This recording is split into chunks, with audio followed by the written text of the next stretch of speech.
When employees or work groups are engaged, you get positive business results.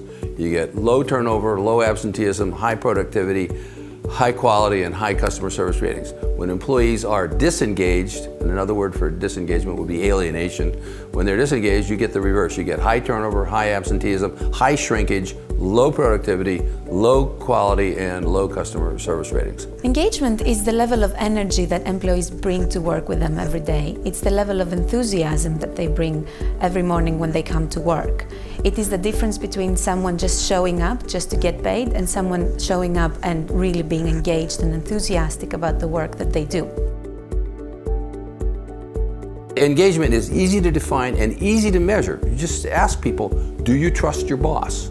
Our research over the past 40 years has indicated that there is 3 elements that are determining engagement. These are the 3 basic needs that employees have when they come to work. They're looking for a sense of achievement, work for an organization of which they can be proud, to have their own accomplishments recognized and rewarded.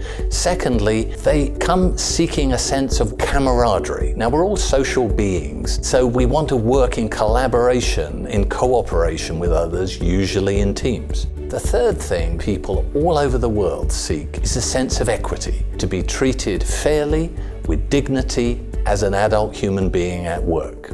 When these 3 needs, achievement, camaraderie, and equity, are met, people tend to be highly engaged.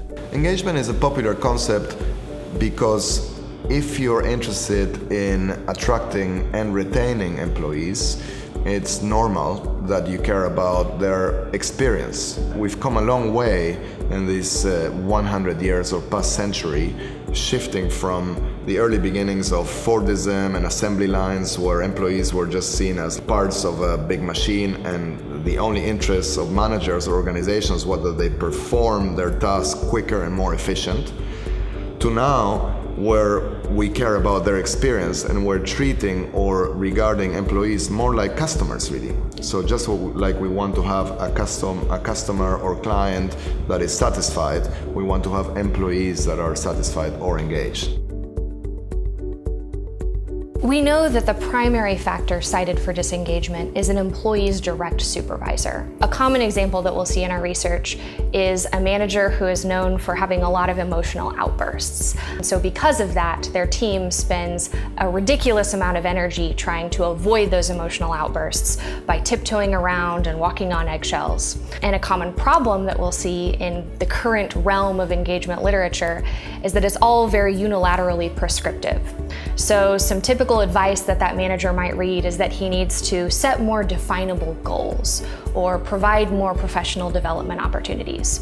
Well, we know that that doesn't actually make any measurable difference in the employee's day-to-day life. The only way that he can have a more productive and a more profitable team is by actually becoming self-aware and making targeted behavioral changes to keep his temper under control.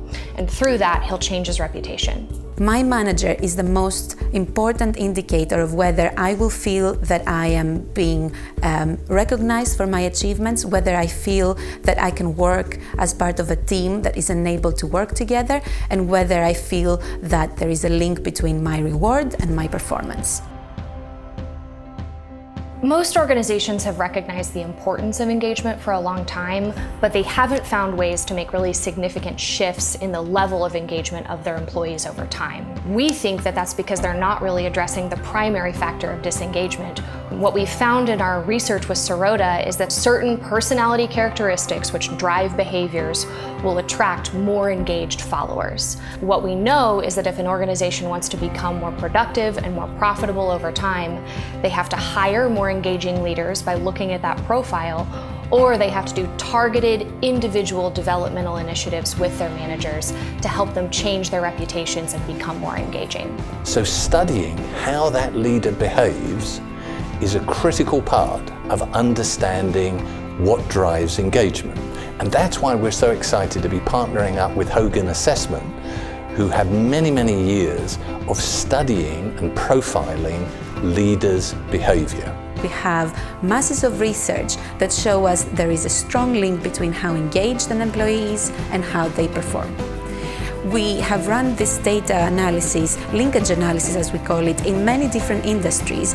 Time and again we found that engaged teams within oil refineries are safer, they have less accidents. Engaged teams at weather forecasting agencies predict tornadoes more accurately. So we know that there is a very strong link between how I am engaged or disengaged and how I perform. So engagement drives performance and leadership drives engagement. Therefore, this is what we call in our leadership value chain, the effects of a leader's personality trickle down to the performance of the organization via engagement. How you lead impacts on how engaged your team is, and that impacts on their performance.